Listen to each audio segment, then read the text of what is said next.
नमस्कार दोस्तों, मैं सुरेंद्र खंडेला सोनी एजुकेशन में आपका स्वागत करता हूं। और दोस्तों, भारत की इस ज्योग्राफी की श्रृंखला में हम भारत के पहले टॉपिक को पढ़ रहे हैं और टॉपिक का नाम है भारत का परिचय। ठीक है। और भारत के परिचय में हमने पिछली 2 क्लासें में हमने कुछ कॉन्सेप्ट क्लियर किया है, कुछ पॉइंट देखे हैं। सीमा, और सीमा से पहले हमने अक्षांशों की बात की थी। मैंने बताया था पिछली क्लास में आपको कि अक्षांश को इस क्लास में क्लियर करेंगे, देशांतरों को आगे क्लियर करेंगे। तो अक्षांश और देशांतर दोनों को अलग अलग क्लियर करना है। तो अक्षांशों की बात मैंने की थी आपको, ठीक है। अक्षांशों का कॉन्सेप्ट पिछली क्लास में सारा किया था, तो आप ध्यान रखेंगे। देखिए, आप आगे चलते हैं। देखिए, अक्षांश मैंने पूरा क्लियर किया कंप्लीट, तो ये ध्यान रखेंगे आप कि अक्षांशों की पूरी बात हो चुकी है। अक्षांशों की बात की है, ठीक है। हाँ, अक्षांशों की बात की है। और अक्षांश में एक बात और बता देता हूँ मैं आपको, क्या ध्यान रखना। देखिए एक बात क्या ध्यान रखना, फिर हम देशांतरों की बात करने वाले, ठीक है। देखिए, ये भारत का कौन सा तट है? पश्चिमी तट है, ठीक है। ये भारत का कौन सा तट है? पश्चिमी तट है। और इस पश्चिमी तट पर देखिए, आप थोड़ा सा कॉन्सेप्ट समझिए। आप पश्चिमी तट पर यहाँ जो पर्वतमाला है, उस पर्वतमाला का नाम है सिहाद्री। क्या नाम है? सिहाद्री। मैं नॉर्मल कॉन्सेप्ट बता देता हूँ आपको। सिहाद्री पर्वतमाला या पश्चिमी घाट, ठीक है। सिहाद्री पर्वतमाला या पश्चिमी घाट, ये पश्चिमी घाट पर, ठीक है। तो आप यहाँ से क्वेश्चन ध्यान रखेंगे। यहाँ पर देखिए, आप यहाँ पर गोवा के पास में 16 डिग्री अक्षांशों की बात कर रहे थे हम, तो मैं यहाँ अक्षांश की बात कर रहा हूँ, ठीक है। 16 डिग्री उत्तरी अक्षांश रेखा यह है। इस सिहाद्री को गोवा के पास में, ये गोवा से गुजरती है, ठीक है। तो गोवा के पास में इसको 2 बराबर भागों में बांटती है। सिहाद्री पर्वत को 2 बराबर भागों में बांटने वाली अक्षांश कौन सी है? तो 16 डिग्री अक्षांश रेखा है, ठीक है। उत्तरी अक्षांश है ये। गोवा से ऊपर वाला भाग इसका क्या कहलाएगा? उत्तरी सिहाद्री, और नीचे वाला दक्षिण सिहाद्री कहलाता है, ठीक है। तो आप ये भी ध्यान रखेंगे। कर्क रेखा की बात मैंने कर ली है, और ठीक है, इतना ध्यान रखेंगे। अब मैं बात करता हूँ किसके? देशांतर रेखाओं की बात करेंगे। देखिए, पिछली क्लास में हमने बात कर ली थी, तो देशांतर रेखाओं की ओर चलते हैं। तो देखिए, देशांतर का कॉन्सेप्ट क्या है?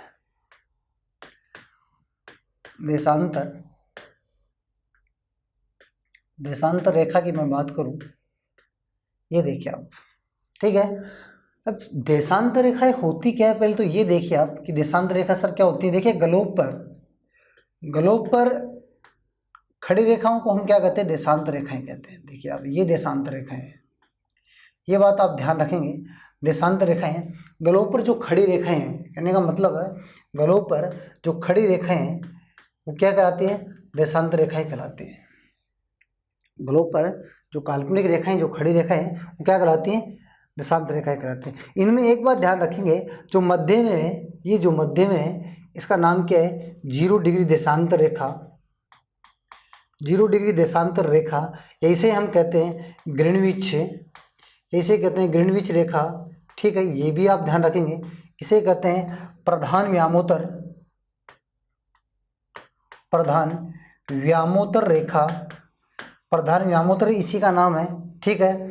मानक समय रेखा, विश्व की मानक समय रेखा, ठीक है। मानक समय रेखा विश्व की यही है, ठीक है। विश्व की मानक समय रेखा 0 डिग्री देशांतर ग्रीनविच पर, ये ध्यान रखें। ग्रीनविच क्यों ध्यान रखेंगे सर? ग्रीनविच क्यों कहेंगे? क्योंकि ये देखिए, इसका मुख्यालय लंदन में स्थित है। लंदन में एक शहर है ग्रीनविच शहर, और इस ग्रीनविच शहर में इसका क्या है? मुख्यालय स्थित है। ये बात आप ध्यान रखेंगे, मुख्यालय स्थित है। ग्रीनविच शहर से इसका मुख्यालय स्थित है। विश्व की जो मानक समय रेखा है उसका मुख्यालय कहाँ स्थित है? लंदन में, ग्रीनविच शहर में स्थित है। तब इसका नाम क्या पड़ा? ग्रीनविच। बात समझ पा रहे? ये नॉर्मल कॉन्सेप्ट आप ध्यान रखेंगे, ठीक है। इतना आप ध्यान रखेंगे। चले आगे, ठीक है। अब बात क्या करते हैं, देखिए आप एक बात ध्यान रखें, इसके बाद में और कॉन्सेप्ट बता देता हूँ। देखिए आप, और बातें क्या ध्यान रखनी है, और बातें आप ध्यान ये रखेंगे, क्या ध्यान रखेंगे? देखिए आप, ये देशांतर रेखा है, इसको 2 बराबर भागों में कौन बांटती है? 0 डिग्री देशांतर रेखा ग्लोब को। ये कौन सा है? ये पूर्वी गोलार्ध है, ठीक है। और ये कौन सा है, पश्चिमी गोलार्ध है, ये पश्चिमी गोलार्ध है। ओके, ठीक है। तो पूर्वी गोलार्ध और पश्चिमी गोलार्ध का निर्धारण कौन करती है, तो आप देखिए पूर्वी गोलार्ध और पश्चिमी गोलार्ध का निर्धारण कौन करती है, 0 डिग्री देशांतर रेखा ही करती है। बात समझ पा रहे हैं। तो आप इसमें ध्यान क्या रखेंगे, सर यहाँ से कॉन्सेप्ट क्या क्लियर है, देखिए मेरी बात ध्यान से देखिए आप, इस 0 डिग्री देशांतर रेखा के पूर्वी ओर रेखा खींचे और पश्चिमी ओर खींचे तो आप बताएंगे सर इधर वाली सब क्या कहलाएंगे, पूर्वी देशांतर कहलाएंगे। क्या कहलाएंगे, पूर्वी देशांतर। 0 डिग्री के पूर्वी वाली पूर्वी देशांतर कहलाएंगे और पश्चिम वाली क्या कहलाएंगे, पश्चिमी देशांतर कहलाएंगे, पश्चिमी देशांतर कहलाएंगे। पूर्वी वाली पूर्वी देशांतर और पश्चिमी वाली क्या कहलाएंगी, पश्चिमी देशांतर कहलाएंगी। अब आप आराम से बता सकते हैं। तो देखिए मैं कॉन्सेप्ट यहाँ से क्लियर कर दूँ, किसी भी देश की आप बात कर लीजिए, किसी भी देश की बात कर लीजिए, देखिए आप आराम से समझ पाएंगे इस बात को। देखिए मैं एक बात करता हूँ किसकी, मैं किसी भी देश की बात करता हूँ, मैं अमेरिका की बात कर लेता हूँ, ठीक है। अमेरिका, तो आप बताएंगे सर ये अमेरिका है, यूएसए क्या है, अमेरिका है। तो अब बताइए अमेरिका में जो भी खड़ी रेखाएं हैं, जो भी खड़ी रेखाएं हैं वो सब क्या कहलाएंगे, तो आप बताएंगे सर अमेरिका पश्चिमी गोलार्ध में स्थित है। तो अमेरिका में जो भी खड़ी लाइन है उन सभी खड़ी लाइनों का नाम क्या है, पश्चिमी देशांतर है, पश्चिमी देशांतर है। सेम बात मैं भारत के साथ कर लूँ, अगर भारत ये है तो भारत में, भारत ये है, भारत कौन से गोलार्ध में है, तो भारत कौन से गोलार्ध में है, पूर्वी गोलार्ध में स्थित है। भारत देशांतरों के हिसाब से पूर्वी गोलार्ध में और अक्षांशों के हिसाब से उत्तरी गोलार्ध में स्थित है, इसलिए भारत उत्तरी पूर्वी गोलार्ध में स्थित है। भारत ग्लोब में कौन से गोलार्ध में स्थित है, उत्तरी पूर्वी गोलार्ध में स्थित है। यानी देशांतरों के हिसाब से देखें तो पूर्वी देशांतर में, ठीक है, और मैंने अक्षांशों में बताया था तब उसमें क्या था, उत्तरी अक्षांश। तो भारत कौन से गोलार्ध में स्थित है, तो आप बताएंगे सर उत्तरी पूर्वी गोलार्ध में स्थित है। भारत उत्तरी पूर्वी गोलार्ध में स्थित है, अक्षांशों के हिसाब से उत्तरी और देशांतरों के हिसाब से पूर्वी, तो उत्तरी पूर्वी गोलार्ध में स्थित है भारत। तो अब भारत में जितनी भी खड़ी रेखाएं आएंगी उनका सबका नाम क्या होगा, तो आप बताएंगे सर पूर्वी देशांतर। जो देश पूर्व में है उसमें पूर्वी देशांतर आएंगे और जो देश पश्चिम है उसमें पश्चिमी देशांतर आएंगे। बात समझ पा रहे हैं। तो पूर्वी देशांतर और पश्चिमी देशांतर का कॉन्सेप्ट समझ में आएगा। चाहे किसी भी देश का कोई भी भाग हो, कहीं पर भी आप खड़ी लाइन खींचें उसका नाम उसकी गोलार्ध के हिसाब से निर्धारित होगा। जैसे मैं ऑस्ट्रेलिया की बात कर लेता हूँ, ऑस्ट्रेलिया। अब आप बताइए ऑस्ट्रेलिया में जितनी भी आड़ी रेखा है उन सब का नाम पश्चिमी देशांतर आएगा या पूर्वी देशांतर, तो आप बताएंगे सर ऑस्ट्रेलिया पूर्वी गोलार्ध में स्थित है, इसलिए ऑस्ट्रेलिया में जितनी भी अक्षांश रेखाएं हैं, जितनी भी देशांतर रेखा है उन सब का नाम आएगा पूर्वी देशांतर। ये कॉन्सेप्ट समझ में आ गया, आए समझ में। तो ये बात आप ध्यान रखेंगे कि कौन से गोलार्ध में कौन सी रेखा आएगी, ठीक है। तो भारत कौन से गोलार्ध में, पूर्वी गोलार्ध में स्थित है। तो भारत में आप कहीं पर भी लाइन खींच दो, भारत में आप कहीं पर भी लाइन खींच दो तो भारत में आने वाली सभी देशांतर रेखाओं का नाम क्या होगा, पूर्वी देशांतर। भारत में कहीं पर भी आप लाइन खींचेंगे खड़ी लाइन, सभी देशांतरों का नाम क्या होगा, पूर्वी देशांतर। बात समझ पाए, ठीक है, ये बात समझ पाए, ठीक है। अब ध्यान से देखिए आप, मैं यहाँ से कॉन्सेप्ट क्लियर करूँगा तो आप देखिए क्या कॉन्सेप्ट क्लियर करेंगे। देखिए अब मेरी बात समझने की कोशिश करना। आप भारत की देशांतरी स्थिति की बात कर रहे हैं, ठीक है। तो भारत, सर भारत देखिए आप, भारत ये 0 डिग्री देशांतर रेखा है। जो 0 डिग्री के कौन से दिशा में है, ये भारत है। 0 डिग्री देशांतर रेखा के कौन सी दिशा में, तो आप बताएंगे सर भारत 0 डिग्री देशांतर रेखा के कहाँ स्थित है, पश्चिम में। तो 0 की इधर जाएंगे तो 1 2 3 यूँ चलेंगे तो यहाँ टोटल कितनी आएंगी, इधर पीछे जाएंगे तो 180 चलेंगे, इधर 1 2 3 टोटल इधर कितने आएंगे, 180 आएंगे। यानी 0 डिग्री के वापस पीछे जाएंगे तो 180, इधर से आप इधर से पीछे चले जाओ तो भी 180, इधर से पीछे जाओ तो 180। अब टोटल कितनी होगी, 360। ये बात मैं आगे करूँगा, देशांतरों अक्षांशों का तुलनात्मक अध्ययन करेंगे हम। तो देखिए आप, तो आप बताएंगे सर इधर 1 2 3 4 5 पीछे आएंगे, 0 डिग्री देशांतर रेखा के जस्ट पीछे 180 डिग्री देशांतर रेखा है। तो इधर से जाएंगे तो भी पीछे 180 पर जाएंगे, इधर से जाएंगे तो भी 180 पर जाएंगे। तो इधर से आएंगे तो 180, इधर से आएंगे तो 180, तो 180 दो नहीं एक ही रेखा है। बात समझ पा रहे हैं। तो 1 2 3 4 5 इधर से कितना आएगा, 180, 180 वाली लाइन एक ही है। इधर से आएंगे तो 180 वही लाइन है, ठीक है। और एक 0 खुद है, ठीक है। तो टोटल कितनी है, 360 है। तो अब आप कॉन्सेप्ट समझ पाए होंगे। अब भारत किधर है, तो आप बताएंगे सर पूर्वी गोलार्ध में, तो भारत में कहीं पर भी खींच दो, यानी जीरो तो नहीं आएगा, 0 1 2 3 4 भारत कहाँ पाता है, तो देखिए ये भारत में कौन सी देशांतर रेखा है, पूर्वी देशांतर रेखा है, ये बात आप समझ पाए होंगे।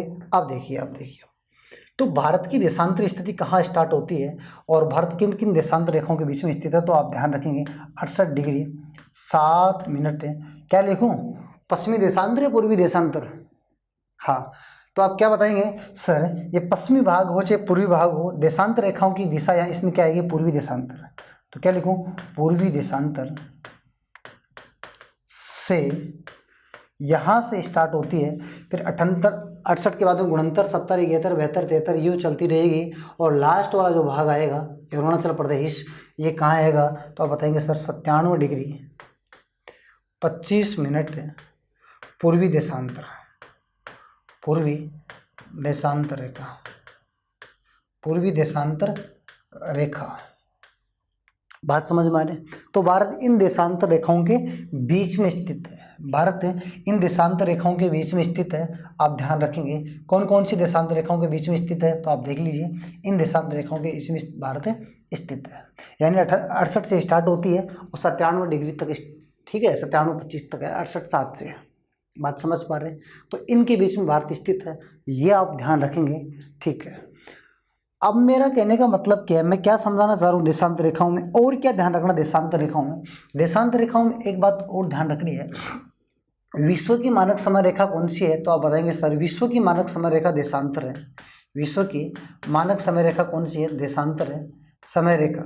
तो विश्व की मानक समय रेखा देशांतर रेखा है। तो प्रत्येक देश की एक मानक स्टैंडर्ड टाइम रेखा होती है, मानक समय रेखा होती है। तो भारत की मानक समय रेखा कितनी है, कौन सी है, तो आप बताएंगे भारत की जो मानक समय रेखा है, सर भारत की जो मानक समय रेखा है वो कौन सी है, आप देख लीजिए। आप भारत की जो मानक समय रेखा है वो कौन सी है, आप देखिए, ठीक है, 82.5 डिग्री, 82.5 डिग्री, या इसको आप यूँ भी लिख सकते हैं 82 डिग्री 30 मिनट, 82 डिग्री 30 मिनट है।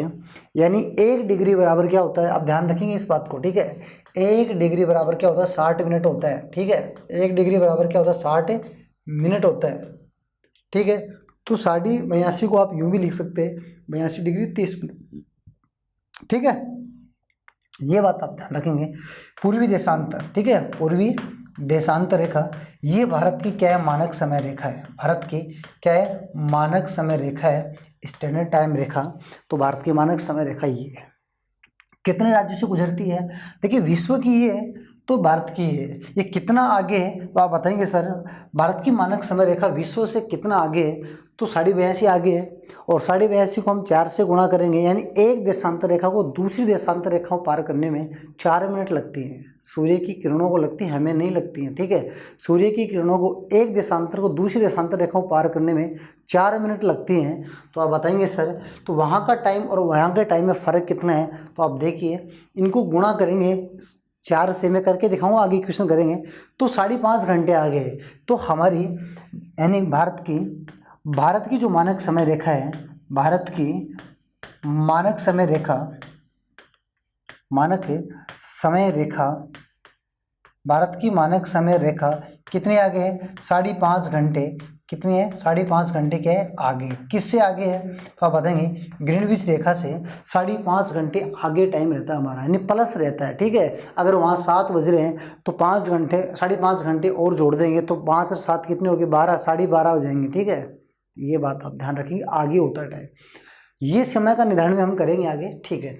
तो कितने राज्यों से गुजरती है, तो ये राज्य आपको ध्यान रखना है कौन कौन से राज्यों से गुजरती है, तो आप बताएंगे सर एक तो ये गुजरती है यूपी से, एक गुजरती है एमपी से, एक गुजरती है छत्तीसगढ़ से। तो आप ध्यान रखिए छत्तीसगढ़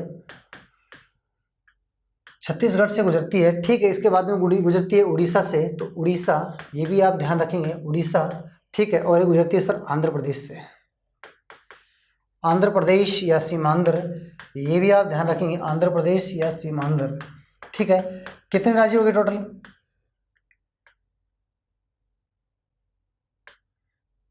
ठीक है। सीमांध्र ध्यान रखेंगे, ठीक है, सीमांध्र ध्यान रखेंगे, ठीक, ये बात है। अच्छा अच्छा, इसका मुख्यालय कहाँ स्थित है? यूपी में स्थित है, मिर्ज़ापुर। मिर्ज़ापुर। और मिर्ज़ापुर में देखिए आप एक बात ध्यान रखें, अगर यहाँ से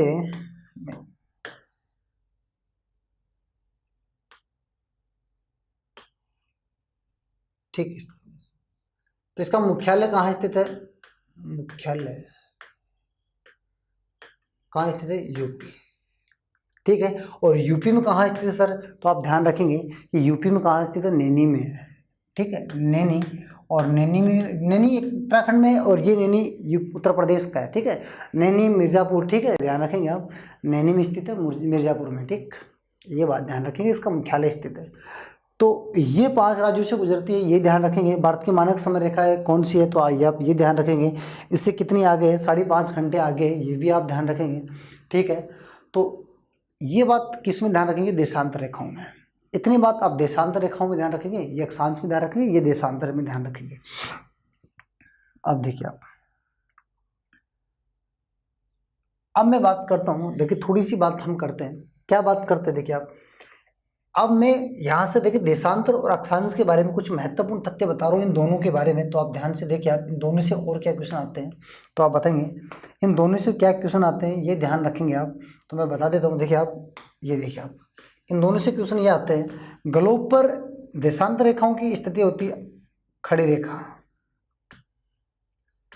ठीक, ये होती है। और आप बोलोगे सर अक्षांश रेखाओं की स्थिति होती है आड़ी रेखा। क्या होती है? आड़ी रेखा है।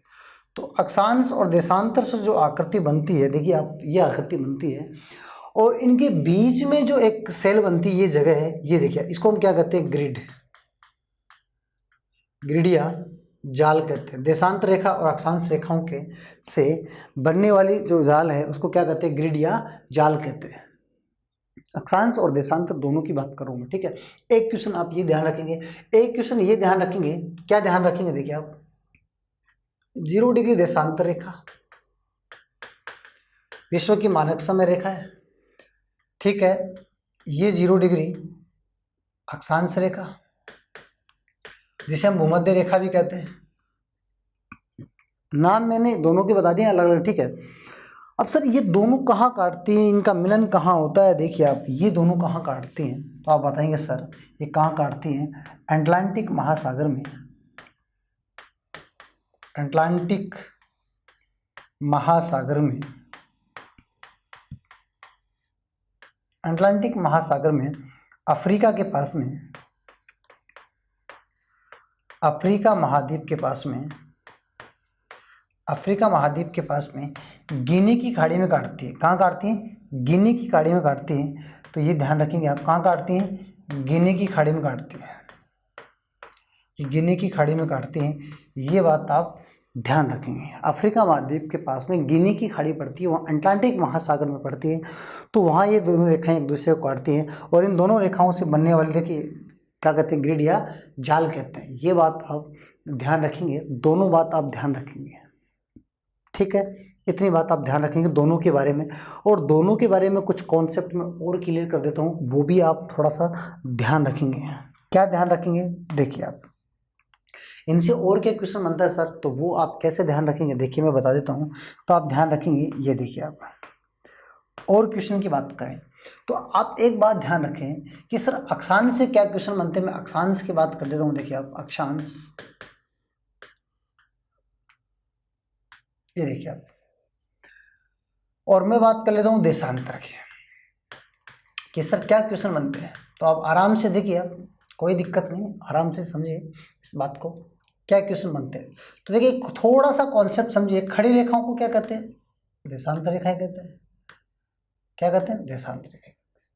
ठीक है, और गलों पर आड़ी रेखाओं को क्या कहते हैं? तो आप बोलेंगे सर आड़ी रेखाओं को क्या कहते हैं? अक्षांश।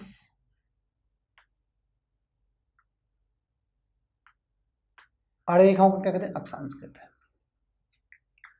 बात समझ पा रहे हैं? आड़ी रेखाओं को क्या कहते हैं? अक्षांश कहते हैं। ये बात आप ध्यान रखें। अब क्वेश्चन बनाएंगे ऐसे क्वेश्चन, ये गलों पर कितनी है टोटल, तो आप बताएंगे। देखिए गलों पर टोटल कितनी है, तो यहाँ से क्वेश्चन मैं बनाऊं तो आप बताएंगे कुल कितनी है। देखिए कुल अक्षांश रेखा कितनी है, तो आप बताएंगे सर रेखा की बात हो रही है तो अक्षांश रेखाएं कितनी है? सर 0 डिग्री रेखा है, उसके ऊपर कितनी है? टोटल 90 है, और 0 के नीचे कितनी है? 90 है। तो 90 90 180 और एक 0 भी है, तो कितनी होगी? 181। 181। अगला क्वेश्चन मेरा है कुल अक्षांश रेखा कितनी है? नहीं, अगला मेरा क्वेश्चन अक्षांश कितनी है। एक बात आप ध्यान रखें,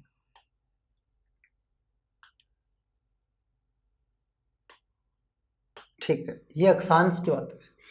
कुल अक्षांश कितनी है? 181। अब मैं रेखा की बात कर रहा हूँ कि कुल अक्षांश रेखा कितनी है, तो आप बताएंगे सर इनमें 2 कम कर देंगे तो कितनी होगी? 179 हो गई। सर 2 कम क्यों किया? क्योंकि मैंने एक तो कम कर दिया उत्तरी गोलार्ध को और एक कम कर दिया मैंने दक्षिणी गोलार्ध को। उत्तरी गोलार्ध और दक्षिणी गोलार्ध को कम किया कि उत्तरी गोलार्ध और दक्षिणी गोलार्ध क्या पॉइंट बराबर ही है, जबकि रेखा क्या होती है? दो बिंदुओं को मिलाने वाली काल्पनिक रेखा, इसे रेखा कहते हैं। ठीक है, 2 बिंदुओं को मिलाने वाली जो काल्पनिक लाइन है उसको हम क्या कहते हैं? रेखा कहते हैं। तो ये तो बात रेखा की है, बात समझ पा रहे हो आप? 2 बिंदुओं को मिलाए वो रेखा है, जबकि यहाँ तो 0 डिग्री देशांतर रेखा और 90 डिग्री देशांतर रेखा तो केवल पॉइंट का काम करती है, यानी अक्षांश का काम तो कर रही है लेकिन वो रेखा का काम नहीं करती है, तो 2 कम हो गई। ठीक है, फिर अगला मेरा क्वेश्चन आपसे ये है कुल कितनी है? इनमें बड़ी अक्षांश कौन सी है? तो बड़ी अक्षांश कौन सी है? तो आप बताएंगे सर बड़ी अक्षांश कौन सी है और बड़ी अक्षांश रेखा कौन सी है? तो दोनों ही क्वेश्चन आप ध्यान रखेंगे, बड़ी अक्षांश और बड़ी अक्षांश रेखा। तो देखिए कौन सी है, दोनों का सेम उत्तर आएगा, 0 डिग्री है। 0 डिग्री रेखा का काम भी कर रही है और अक्षांश का भी काम कर रही है। तो बड़ी रेखा और बड़ी अक्षांश रेखा दोनों कौन सी है? छोटी की मैं बात करूं तो छोटी की मैं बात करूं, छोटी अक्षांश कौन सी है? तो आप ध्यान रखेंगे छोटी अक्षांश तो कौन सी है और छोटी अक्षांश रेखा कौन सी है? छोटी अक्षांश रेखा कौन सी है? देखिए छोटी अक्षांश तो कौन सी है? तो आप बताएंगे सर 90 डिग्री है, वो अक्षांश रेखा नहीं है लेकिन अक्षांश तो है, लेकिन सबसे छोटी अक्षांश है। तो ये बात आप ध्यान रखेंगे। रेखा की बात करें तो 90 से जस्ट पहले वाली तो रेखा है, 90 तो रेखा नहीं है लेकिन 90 से पहले वाली तो रेखा ही है। ठीक है, ये 90 तो एक पॉइंट के बराबर ही है, देखिए यहाँ पॉइंट है, लेकिन 90 से जस्ट पहले वाली तो 2 पॉइंटों के बीच में है। ठीक है, तो इससे जस्ट पहले वाली कौन सी आएगी? तो आप बताएंगे सर 89 डिग्री। बात समझ पा रहे हैं? 89 डिग्री। इनमें दोनों में सेम आएगा जबकि इनमें दोनों में अलग अलग आएगा। बड़ी कौन सी, ये ध्यान रखेंगे। अब इसके बीच में जो स्थान है, इनके बीच में स्थान है, इसको क्या कहेंगे? ये भी आप ध्यान रखेंगे, जोन या कटिबंध कहेंगे। जोन या कटिबंध, जोन या कटिबंध, ये ध्यान रखेंगे। ठीक है, जोन या कटिबंध कहेंगे। 2 देशांतर अक्षांश रेखाओं के बीच के स्थान को क्या कहते हैं? जोन या कटिबंध कहते हैं। ये बात आप ध्यान रखेंगे। ठीक है, इतना ध्यान रखेंगे। और इनके बीच में दूरी पूछे तो दूरी आप ध्यान रखेंगे। इनके बीच में 2 देशांतर रेखाओं के 2 अक्षांश रेखाओं के बीच की दूरी कितनी होती है? ये बात आप ध्यान रखेंगे। बीच में दूरी कितनी होती है? 111.26 किलोमीटर होती है। ये बात आप ध्यान रखेंगे, ये बात भी आप ध्यान रखेंगे। इसके अलावा और सर क्या ध्यान रखना है? ये और आप ये ध्यान रखेंगे कि सर यहाँ से एक बात और ध्यान रखेंगे, ये निर्धारण किसका करती है, क्या काम आती है? तो आप ध्यान रखेंगे ये किसका निर्धारण करती है। तो देखिए आप किसका निर्धारण करती है, किसका निर्धारण करती है? तो निर्धारण किसका करती है? तो जलवायु का करती है। जलवायु के बारे में यही बताती है हमें। आगे जलवायु में बात करेंगे कैसे बताती है। ऋतुओं का निर्धारण करती है, कैसे बताती हैं ये भी हम बात करेंगे। ठीक है, स्थिति बताती है, लोकेशन बताती है कि वो एक शहर दूसरे शहर से कितना दूर है। ठीक है, तो स्थिति बताती है, ऋतु बताती है और जलवायु का निर्धारण करती है। इन बातों का निर्धारण कौन करती है? अक्षांश रेखाएं करती है। ठीक है, अक्षांश रेखा करती है। प्रत्येक अक्षांश रेखाओं के बीच की दूरी क्या वो समान होती है, ये आपस में क्या है? समानांतर है। ठीक है, और भूमध्य रेखा सबसे लंबी है। इसका मतलब भूमध्य रेखा, ध्यान दें बीच में भूमध्य रेखा ग्लोब के चारों ओर है, काल्पनिक रेखा है, इसका मतलब उसकी परिधि ज़्यादा है। भूमध्य रेखा से ऊपर वाले की परिधि कम, ऊपर वाले की और कम, ऐसे करते दूरों पर और कम हो जाती है। तो भूमध्य रेखा से की परिधि सबसे ज़्यादा है। ठीक है, और ध्रुवों पर परिधि क्या है? कम है। तो आप बताएंगे सर भूमध्य रेखा से ध्रुव की ओर जाने पर परिधि में कमी आती है। परिधि में क्या आती है? कमी आती है। भूमध्य रेखा से ध्रुव की ओर जाने में इनकी परिधि में क्या आती है? कमी आती है। ये पॉइंट आप ध्यान रखेंगे, परिधि वाला। एक पॉइंट में और बता देता हूँ, इसमें क्या ध्यान रखना है, परिधि के अलावा क्या ध्यान रखना है वो देखिए आप। भूमध्य रेखा से ध्रुव की ओर जाने पर, भूमध्य रेखा से ध्रुव की ओर जाने पर परिधि में तो आपको पता कि कमी आ रही है सर, परिधि में कम हो जाएगी, ठीक है। लेकिन मैं ये बता रहा हूँ जब मैं परिधि की बात करूँ इसका मतलब ये गोल है, ग्लोब में क्या है, आकृति कैसी इनकी गोल है। तो अक्षांश रेखाओं की आकृति कैसी होती है, गोल होती है, सॉरी वर्ताकार होती है। गोल का मतलब वर्ताकार की बात होती है। तो आकृति की मैं बात करूं तो कैसी होती है आकृति इनकी, वर्ताकार होती है। ये बात भी आप ध्यान रखेंगे, उम्मीद करता हूं आप समझ पाए होंगे। तो आकृति की मैं बात कर दूं तो आकृति कैसी है, वर्ताकार है। और परिधि वाला ध्यान रखेंगे, परिधि में क्या होती है, कमी होती है। इतनी बात आप ध्यान रखेंगे अक्षांश रेखाओं से, ठीक है। ये बात अक्षांश की बात है। अब बात करें सर देशांतर से क्वेश्चन बनाए हैं, तो देशांतर से क्वेश्चन बना लीजिए आप। देखिए देशांतर से क्वेश्चन बनाए हैं तो कैसे बनाएंगे, देखिए आप, ये देखिए आप देशांतर से क्वेश्चन बनाता हूँ मैं। कुल कितने देशांतर है, कुल देशांतर कितनी है, देशांतर रेखा या देशांतर रेखा कितनी है, तो आप बताएंगे सर 360 है। कुल कितनी है, 360 है। तो यहाँ तो रेखाओं का कोई काम नहीं, क्योंकि ध्रुव का कोई काम नहीं है। देशांतर रेखा ध्रुव का निर्धारण नहीं करती है, अक्षांश करती है। तो इनमें बड़ा और छोटे वाला कोई सिस्टम भी नहीं है, ठीक है। तो टोटल कितनी है, 360 है। तो यहाँ आप ध्यान रखेंगे कुल देशांतर कितनी है, कुल देशांतर रेखा कितनी है, वो कोई सिस्टम नहीं है, ठीक है, वो यहीं पर है। कुल देशांतर कितनी, 360 है, ये ध्यान रखेंगे। टोटल ये रेखा ही है। लंबी बड़ी का कोई मतलब नहीं है, कौन लंबी है कौन बड़ी है कौन छोटी, कोई मतलब नहीं, क्योंकि सभी देशांतर रेखाओं की लंबाई क्या होती है, समान होती है। समान लंबाई, समान क्या होती है, लंबाई होती है, ठीक है। आकृति कैसी होती है, तो आप बताएंगे सर आकृति कैसी होती है। देखिए आप, एक रेखा यहाँ आ रही है और यहाँ जा रही है, ठीक है। तो ये कैसी है, अर्धवृत्ताकार। पीछे जो दूसरी आ रही है, एक लाइन देखिए, एक रेखा यहाँ से ऊपर आई, फिर पीछे दूसरी है, वो दूसरी है। वो जो आगे से आई वो अलग है, जो पीछे से आ रही है वो अलग है, ठीक है। बात समझ पा रहे हो। तो जो एक आगे से ऐसे आई यूं, वो क्या है, अर्धचंद्राकार है, यानी अर्धवर्ताकार है। इनकी आकृति कैसी होती है, अर्धवर्ताकार है, अर्धवर्ताकार होती है। इनकी आकृति कैसी होती है, तो आप बताएंगे सर इनकी आकृति अर्धवर्ताकार होती है। बात समझ पा रहे हैं, इनकी आकृति कैसी होती है, अर्धवर्ताकार होती है। इनकी आकृति कैसी होती है, वर्ताकार होती है। ये खरबूजे जैसे है, खरबूजे पे जो लाइन होती है ना, खरबूजे पे या तरबूज पे जो लाइन होती है, प्रत्येक लाइन अलग अलग है। एक लाइन आ गई, फिर दूसरी लाइन आ गई, दूसरी लाइन आ गई, ये प्रत्येक अलग अलग है। ऐसा नहीं एक आ गई वो घूम के दूसरी आ गई, ये नहीं, एक लाइन आपकी अलग है फिर दूसरी आ गई। ऐसे आकृति कैसे इनकी, अर्धवर्ताकार है, खरबूजे वाला सिस्टम है। ये क्या है, फुटबॉल वाला, मान लो आप फुटबॉल पे एक लाइन खींचेंगे वो पूरी खींचेगी ऐसे, ठीक है, यू सिस्टम है, ठीक है। इनके बीच के स्थान को क्या कहते हैं, गोरी कहते हैं। इनके बीच के स्थान को क्या कहते हैं, ये जो बीच में जो स्थान है, इस स्थान को क्या कहते हैं, गोरे कहते हैं। क्या कहते हैं, गोरे। याद कैसे करेंगे, गोरे, अंग्रेजों की बात हो रही है तो आप ध्यान रखेंगे कि सर देशांतर रेखाओं में जो ग्रीनविच रेखा है उसका मुख्यालय भी लंदन में, वो भी गोरे ही हैं, अंग्रेज। तो इनके बीच के स्थान की दूरी भी क्या है, गोरे ही है, ठीक है। हाँ, आकृति ध्यान रखनी, लंबाई। अच्छा, निर्धारण किसका करती है, ये देखिए आप, निर्धारण किसका करती है, ये क्या काम आती है, निर्धारण किसका करती है, समय का निर्धारण करती है। किसका निर्धारण करती है, समय का निर्धारण करती है। देशांतर रेखा या समय का निर्धारण करती है। और एक देशांतर रेखा को दूसरी देशांतर रेखा में पार करने में सूर्य की किरणों को 4 मिनट लगती हैं। तो मैं समय में बताऊंगा ये बात, देखिए आप, इतनी बात समझ पाए आप, बात समझ में। आकृति निर्धारण किसका करती है, ये ध्यान रखना है। समान लंबाई होती है तो बड़ी छोटे का कोई काम नहीं। टोटल कितनी, 360 होती है, ये ध्यान रखना है, ठीक है। इनके बीच की दूरी कितनी होती है, आप बोलेंगे सर बीच की दूरी, बीच की दूरी बता दी है, तो आप ध्यान रखें इनके बीच की दूरी कितनी होती है। तो देखिए इनके बीच की दूरी है, इनके बीच की दूरी है, बात समझ पा रहे, इनके बीच की जो दूरी है वो भूमध्य रेखा पर ज़्यादा होती है। फिर जैसे जैसे भूमध्य रेखा से ध्रुव की ओर जाएंगे, जैसे जैसे भूमध्य रेखा से ध्रुव की ओर जाएंगे, इनके बीच की दूरी कम हो जाती है। तो भूमध्य रेखा पर इनकी दूरी कितनी होती है, देखिए भूमध्य रेखा पर, भूमध्य रेखा पर इनके बीच की दूरी होती है 111.32 किलोमीटर। ये बात आप ध्यान रखेंगे। और जैसे जैसे ध्रुव की ओर जाते हैं इनकी बीच की दूरी में कमी आ जाती है। तो आप ध्यान रखें क्वेश्चन कैसे बन सकता है, निम्न में से सुमेलित करो या निम्न में से कौन सा कथन गलत है।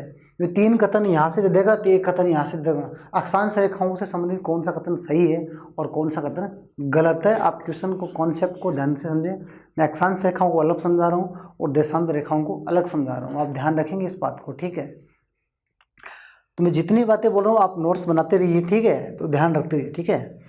कुछ बातें मैं बोर्ड पे लिख देता हूँ, कुछ बातें मैं डायरेक्ट बोल देता हूँ, तो वो जो बोलता हूँ वो बातें भी आप नोट करते रहिए, ठीक है। तो आप ध्यान रखेंगे कि सर भूमध्य रेखा से, यानी बीच वाले भाग की बात को, भूमध्य रेखा से ध्रुव की ओर जाने पर इनके बीच की दूरी में क्या आती है, कमी आती है, ठीक है। खरबूजे वाली लाइन देखिए आप, बीच में बड़ी गैप होता है दो लाइनों के बीच में, फिर ऊपर जाते वो मिल जाती है, वही सिस्टम यहाँ है, ये मिल जाती है, इनका मतलब गैप कम हो जाता है। इनमें क्या होता है, ऐसा है नहीं, इसमें क्या है, जैसे फुटबॉल की लाइन है वो समानांतर होती है, ठीक है, इनका गैप हमेशा आगे तक क्या होता है, समान होता है, ठीक है। तो गैप का भी ध्यान रखेंगे, इनका समान होता है, इनका समान नहीं होता है। इनके बीच के स्थान को क्या कहते हैं, तो आप बताएंगे सर जोन कटिबंध, इनके स्थान के बीच को तो क्या कहते हैं, गोरे कहते हैं। इनकी आकृति वर्ताकार, इनकी अर्धवर्ताकार होती है। ये कितनी होती है टोटल, 181, ये की तो 360। बात समझ पा रहे हैं। ये निर्धारण करती है जलवायु ऋतु, किसका करती है, जलवायु का करती हैं, ऋतु का करती हैं, समझ पा रहे हो आप। स्थिति बताती है, लोकेशन बताती है, कौन सी स्थिति कहाँ स्थित है, ठीक है, कौन सा स्थान किससे कितना दूर है, ये बताती है। ये बताती है समय का निदान, कि एक स्थान दूसरे स्थान के बीच में समय का कितना गैप आ रहा है।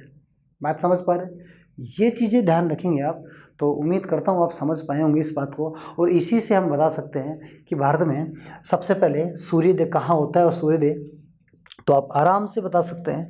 सूर्योदय का देश किसे कहते हैं, सूर्योदय का देश किसे कहते हैं, जापान को कहते हैं। किसको कहते हैं, जापान को कहते हैं। तो आप बताएंगे सर सूर्य पूर्वी दिशा से, सूर्योदय का कौन सी दिशा से होता है, पूर्वी दिशा से होता है। तो सूर्योदय पूर्वी दिशा से होता है, तो जो देश सबसे पूर्व में होगा वहाँ सूर्योदय पहले होगा, और जो सबसे पश्चिम में होगा वहाँ सूर्यास्त कब होगा, सबसे बाद में होगा, या सूर्यास्त पहले हो जाएगा, ठीक है। तो मेरा कहने का मतलब क्या है, मैं ये समझाना चाह रहा हूँ, इसी से कॉन्सेप्ट आप समझेंगे, क्या समझेंगे, देखिए आप समझ पाएंगे कि सर देशांतर रेखाएं अगर समय का निर्धारण करती है, और यहाँ से हम अच्छी तरह समझ पाएंगे, क्या समझ पाएंगे, देखिए आप अगर ये समझेंगे सर सूर्य ये क्या है, सूर्य, ये सूर्य, ठीक, ये सूर्य सर, अब आप देखिए सूर्य, ठीक है।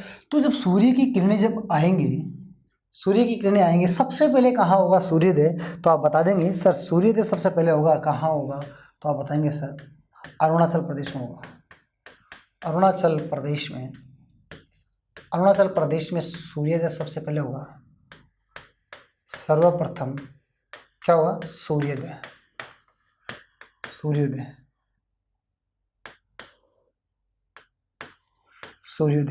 सबसे पहले सूर्योदय होगा।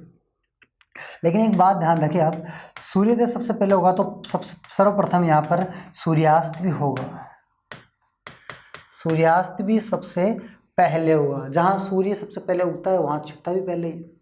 सूर्योदय जहाँ पहले होता है, सूर्यास्त भी सबसे पहले वहीं पर होता है, ठीक है। सबसे पहले किरणें यहाँ आएंगी, ठीक है, तो किरणें गायब भी सबसे पहले यहीं होंगी। क्यों, क्योंकि जब ये भाग आगे आ रहा है, जब सूर्य इधर आ जाएगा तो वो वहाँ से किरणें चले जाएंगी, यहाँ तक लास्ट तक किरणें रहेंगी, ठीक है। तो सूर्योदय सूर्यास्त सबसे पहले यहाँ होता है, तो इसका विपरीत कर देंगे गुजरात के पास में, क्या कर देंगे, गुजरात बाद में होता है, क्या बाद में होता है, यानी बाद में, सबसे बाद में क्या होता है, सूर्यास्त, और क्या होता है, सूर्यास्त होता है और सूर्योदय होता है। सूर्यास्त हो गया और क्या हो गया, सूर्योदय। ये दोनों ही चीज यहाँ क्या होती है, बाद में होती है।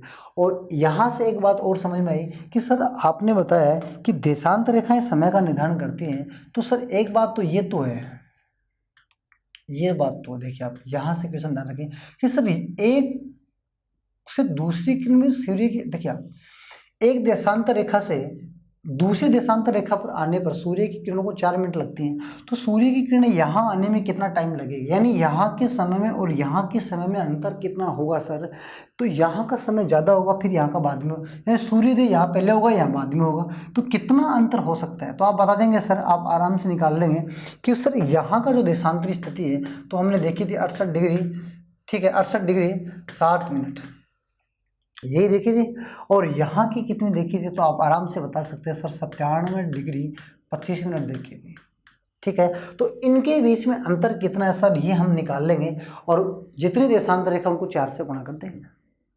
मैं अभी जस्ट करवाने वाला हूँ, ठीक है। तो आप बता देंगे सर, हम निकाल देंगे 97 डिग्री 25 मिनट से हम घटा देंगे 68 डिग्री 7 मिनट घटा लेंगे, और जितना आएगा उसे क्या कर देंगे, गुणा कर देंगे। बात समझना, जितने आएगा उसको 4 से गुणा कर देंगे। मैं अभी सवाल करवाऊंगा, ठीक है। उसमें कैसे सवाल करेंगे, तो दिन और ये ध्यान रखेंगे कितना समय आगे है कितना समय पीछे है। ये क्वेश्चन करेंगे अभी जस्ट थोड़े 2 मिनट बाद में, तो वहाँ देख लीजिए कॉन्सेप्ट। आप बात समझ पा रहे हैं, ये चीज़ें आपको ध्यान रखनी है, ठीक है। अच्छा, दिन और सूर्योदय का ये भी ध्यान रखेंगे कितना अंतर है, ये मैं क्वेश्चन करवा देता हूँ, ये भी आप ध्यान रखेंगे, ठीक है। ठीक है, इतनी बात आप ध्यान रखेंगे यहाँ से, ओके। अब चलते हैं, हम थोड़ा सा आगे चलते हैं, ठीक है। इतना आप ध्यान रखेंगे, इसके बाद में हम थोड़ा आगे चलते हैं, ठीक है। आगे आप ध्यान रखेंगे समय का निर्धारण, मैं समझा देता हूँ आपको। समय का निर्धारण देखिए, आप समय का निर्धारण कौन करती हैं, देशांतर रेखाएं करती हैं। तो समय का निर्धारण करते हैं, समय का निर्धारण, ये देखिए आप समय का निर्धारण कैसे करते हैं, ठीक है। ये बात आप ध्यान रखेंगे, समय का निर्धारण कैसे करते हैं, ये देखिए आप कैसे करते हैं। देखिए ये 0 डिग्री देशांतर रेखा है, ठीक है। इसके पूर्वी ओर में जाएंगे, पूर्वी, और ये क्या है, पश्चिम में। इधर समय बढ़ेगा और इधर समय कम होगा, इधर समय बढ़ेगा इधर समय क्या होगा, कम होगा, ठीक है। क्योंकि यहाँ सूर्योदय की किरणें क्या कहते हैं, पहले गिरती हैं, और सूर्योदय का देश किसे कहते हैं, जापान को कहते हैं। सूर्य की किरणें पहले गिरती हैं तो यहाँ समय बढ़ता है, फिर यहाँ तो बाद में आता है, ठीक है। पृथ्वी क्या होती है, पश्चिम से पूर्व की ओर घूमती है, तो पश्चिम वाले भाग वाले में तो बाद में सूर्य की किरणें आती हैं। जब ये सूर्य की किरणें आ रही हैं तो पश्चिम वाले भाग में तो बाद में आती है, पश्चिम से पूर्व की ओर पृथ्वी घूमती है, ठीक है। ये बात आप ध्यान रखें, पश्चिम से पूर्व की ओर घूमती है। मैं क्या बोल रहा हूँ, जितनी भी बातें बोलता हूँ आप ध्यान रखना, पृथ्वी की मैं घूर्णन गति बता रहा हूँ, ठीक है। पृथ्वी की गति बता रहा हूँ, पृथ्वी कैसे घूमती है, पश्चिम से किधर घूमती है, पूर्व की ओर। ध्यान रखिए, पृथ्वी कैसे घूमती है, पश्चिम से पूर्व की ओर घूमती है, ठीक है। और पृथ्वी की आकृति कैसी है, ये भी आप ध्यान रखेंगे। पृथ्वी की आकृति कैसी है, पृथ्वी की आकृति कैसी है, ये भी आप ध्यान रखेंगे, ठीक है। पृथ्वी की आकृति ध्यान रखेंगे।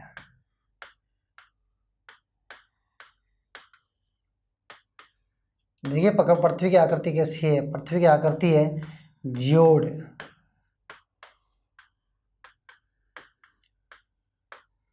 लध्वक्ष, जियोड जैसी, लध्वक्ष जैसी, पृथ्वी जैसी,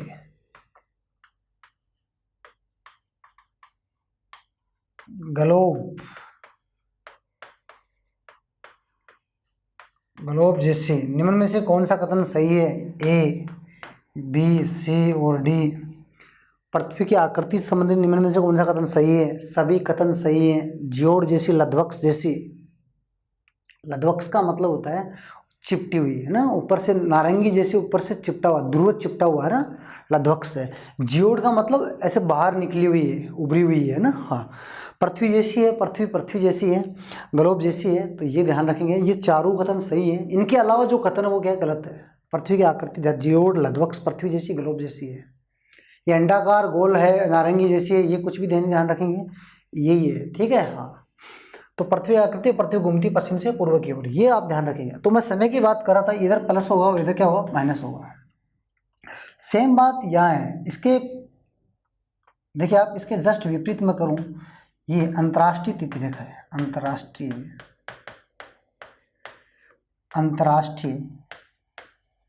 तिथि रेखा है। ये क्या है, अंतर्राष्ट्रीय तिथि रेखा है। अंतर्राष्ट्रीय तिथि रेखा 0 डिग्री देशांतर रेखा के जस्ट पीछे है, तो उल्टा काम होगा। देखिए 0 अंतर्राष्ट्रीय तिथि रेखा के इधर जाएंगे तो माइनस होगा, इधर क्या होगा, प्लस होगा।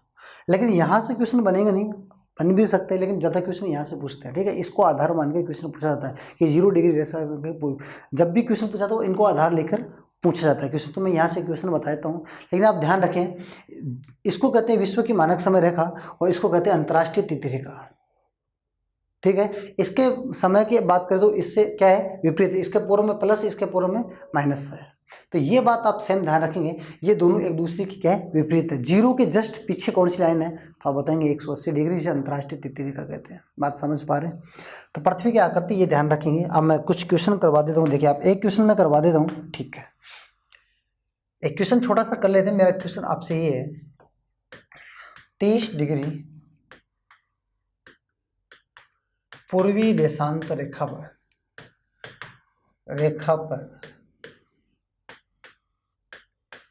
सुबह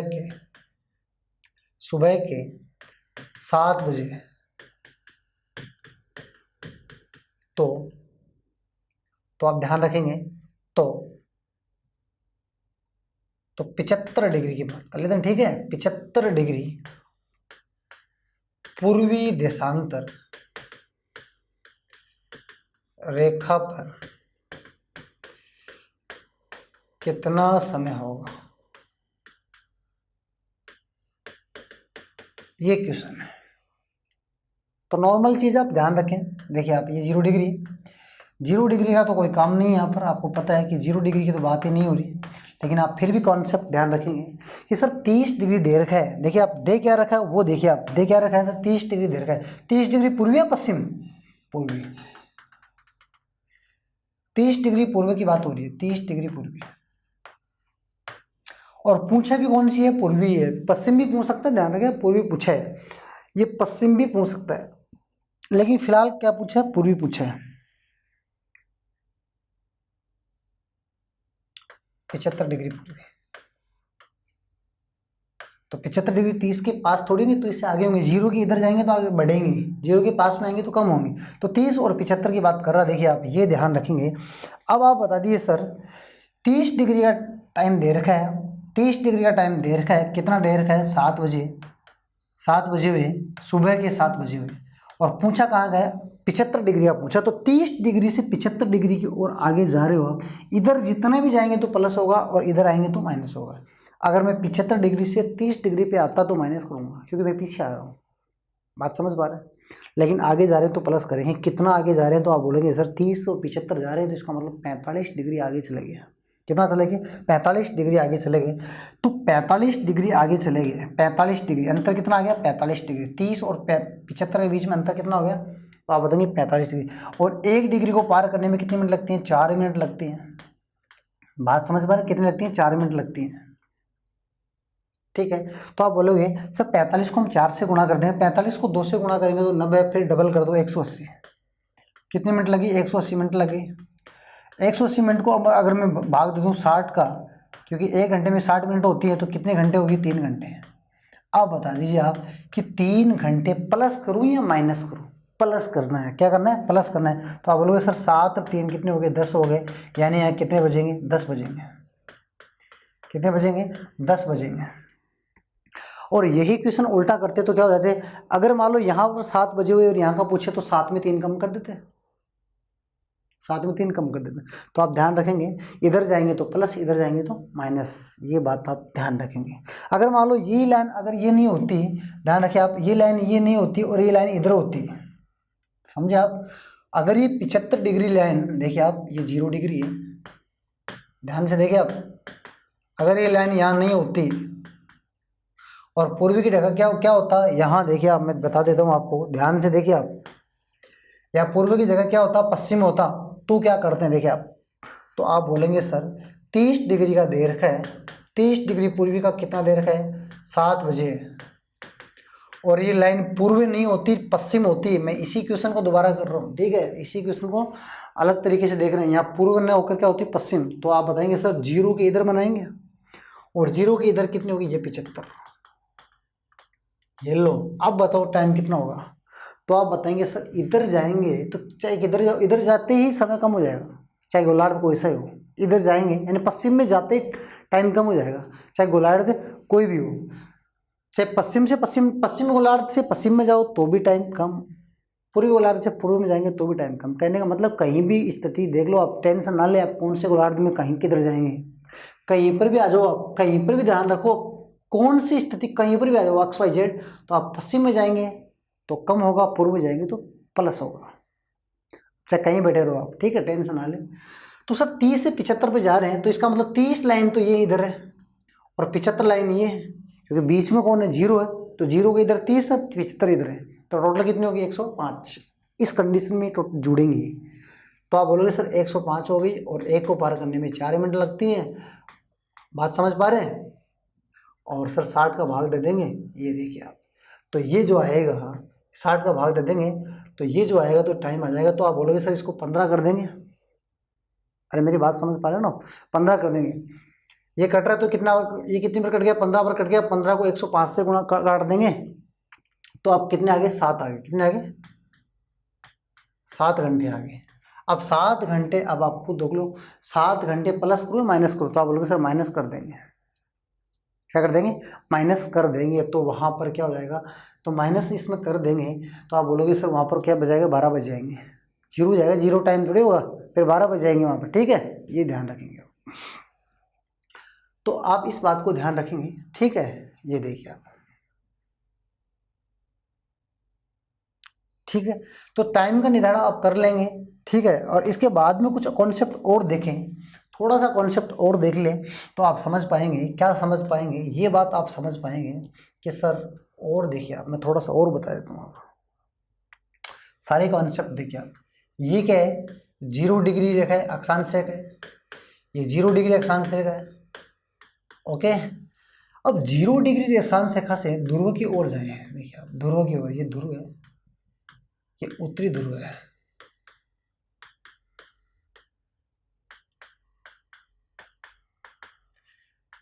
ये क्या है, दक्षिणी ध्रुव। बात समझ पा रहे हैं। तो आप बताएंगे सर 0 डिग्री रेखा से, देखिए 0 डिग्री रेखा से ये कौन सी रेखा है, 23.5 डिग्री रेखा, उत्तरी अक्षांश रेखा, जिसको हम क्या कहते हैं, कर्क रेखा कहते हैं। 23.5 डिग्री दक्षिण रेखा को हम क्या कहते हैं, तो आप बताएंगे सर इसको मकर कहते हैं। बात समझ पा रहे हैं, कर्क और मकर कहते हैं, ये बात समझ पा रहे हो। अब आप एक बात ध्यान रखेंगे सर, ध्रुव से भूमध्य रेखा से, भूमध्य रेखा से ध्रुव की ओर जाते हैं, भूमध्य रेखा से ध्रुव की ओर जाते हैं, ठीक है। भूमध्य रेखा से ध्रुव की ओर जाने पर देखिए आप,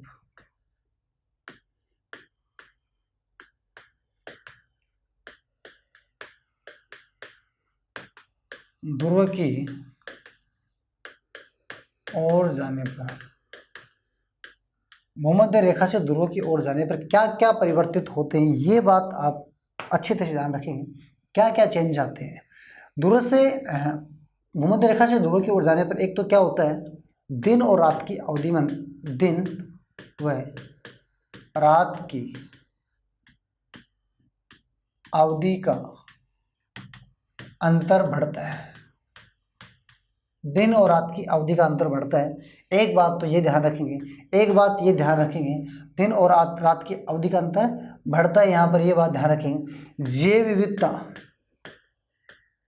जैव विविधता में क्या आती है, कमी आती है, जैव विविधता में क्या आती है, कमी आती है, ठीक है। मरुस्थल, मरुस्थल का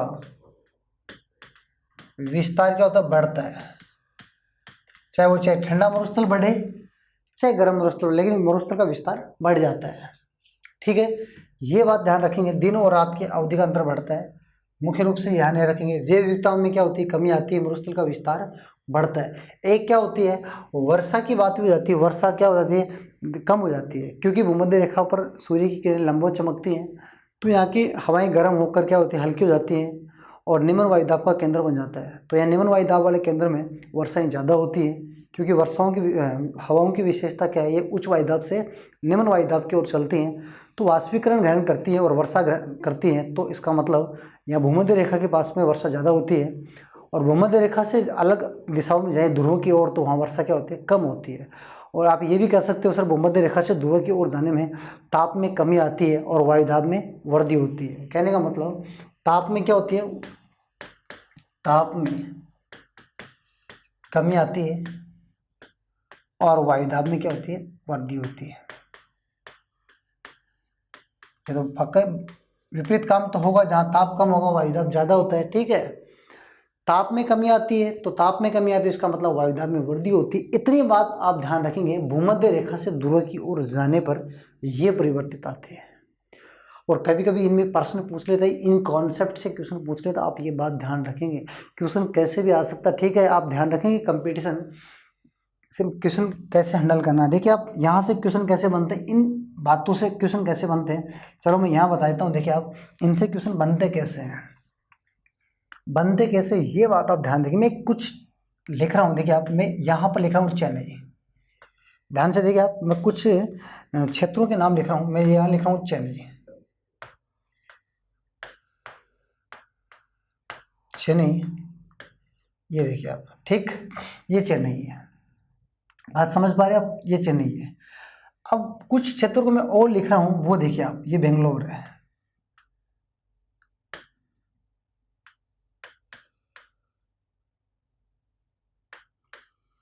बेंगलोर या बेंगलुरु, ठीक है, बेंगलोर या बेंगलुरु, ठीक, ये लिख दिया मैंने। अब मैं एक क्षेत्र और लिख रहा हूँ, मैं ये देखिए आप, रांची,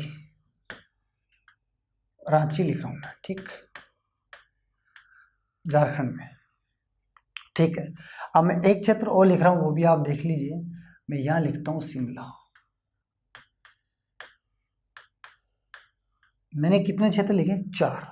अब मैं क्वेश्चन पूछ रहा हूँ, ये पॉइंट आपके सामने, ये पॉइंट आपके सामने, निम्न में से, वहाँ चित्र नहीं आएगा, मानचित्र नहीं आएगा, वहाँ क्वेश्चन, ठीक है। 4 ऑप्शन आएंगे, 4 के जोड़े, ठीक है, या 4 आएंगे, ठीक है। फिर पूछेगा इनमें से, इन 4 में से दिन और रात की अवधि का अंतर कम कहाँ है। तो मेरा कहने का मतलब इतना ही ध्यान रखो कि भूमध्य रेखा के पास में आएंगे तो कम, भूमध्य रेखा से दूर जाएंगे तो बढ़ेगा। तो मैं पूछ रहा हूँ कि इनमें से दिन और रात की अवधि का अंतर कम कहाँ है। तो आप बोलते हैं कि सर भारत के दक्षिण भाग में कौन सी रेखा है, भूमध्य रेखा है। तो भूमध्य रेखा से नीचे आएंगे, भूमध्य रेखा के पास में आएंगे, तो पास कौन सा, चेन्नई है। भूमध्य रेखा के पास आएंगे तो दिन और रात की अवधि का अंतर कम होगा, और भूमध्य रेखा से दूर जाएंगे तो दिन और रात की अवधि का अंतर बढ़ेगा। तो बढ़ेगा किस में, शिमला में, कम किस में होगा, चेन्नई में। उन लाइनों से क्वेश्चन बना रहा हूँ मैं, ध्यान से देखिए आप। जैव विविधता का देख लीजिए आप, जैसे जैसे आप नीचे आएंगे तो जैव विविधता बढ़ेगी, तो यहाँ की जैव विविधता ज़्यादा, जैसे जैसे आप ऊपर जाएंगे तो जैव विविधता में कमी आएगी, ठीक है। यही सिस्टम है। मरुस्थल में देखिए, नीचे आएंगे तो कम हो जाएगा, मरुस्थल है ही नहीं यहाँ पर, और ऊपर जाएंगे तो मरुस्थल बढ़ रहा है। यहाँ पर मरुस्थल है, फिर ऊपर यहाँ, सर यहाँ तो नहीं है, फिर आप कैसी बात कर रहे हो, यहाँ मरुस्थल है, यहाँ फिर ठंडा मरुस्थल आ गया। बात समझ रहे हो, जैसे जैसे आगे चलेंगे तो फिर ठंडा आ जाएगा मरुस्थल। बात समझ रहे हो, ये सिस्टम है। तापमान में देखिए आप, जैसे आप भूमध्य रेखा, इनमें तापमान ज़्यादा है और इसमें तापमान क्या है, कम है। वायुदाब देखिए आप, जैसे जैसे ऊपर जाएंगे तो वायुदाब बढ़ेगा, तो इसमें वायुदाब ज़्यादा है, इसमें वायुदाब कम है। मेरा कहने का मतलब, इन लाइनों से क्वेश्चन कैसे पूछ सकता है, आप ये बात ध्यान रखेंगे। कोई सा भी शहर आ सकता है, तो आप हर चीज़ को ध्यान रखें। यही हम कॉन्सेप्ट क्लियर करने जा रहे हैं। तो उम्मीद करता हूँ आप समझ पाए होंगे अक्षांश और देशांत रेखाओं के बारे में। सारे क्वेश्चन किए हैं हमने। समय का निर्धारण कैसे करते हैं ये भी मैंने बता दिया, क्वेश्चन कैसे बनते हैं ये भी बता दिया, ठीक है। ठीक है, अक्षांशों को मैंने अलग से बता दिया, देशांतरों को अलग से बता दिया, अक्षांश और देशांतर स्थिति पूरी बता दी। तो उम्मीद करता हूँ ये पॉइंट आपको समझ में आएगा। बहुत बड़ा पॉइंट था, तो आप समझ पाए होंगे इस बात को, ठीक है। और अब हम अगला पॉइंट की बात करें, तो अगला पॉइंट कौन सा है हमारे सामने, तो देखिए अगला पॉइंट आएगा हमारे सामने सीमा, तटीय सीमा और स्थलीय सीमा। तो इस पॉइंट को हम अगली क्लास में क्लियर करेंगे। धन्यवाद।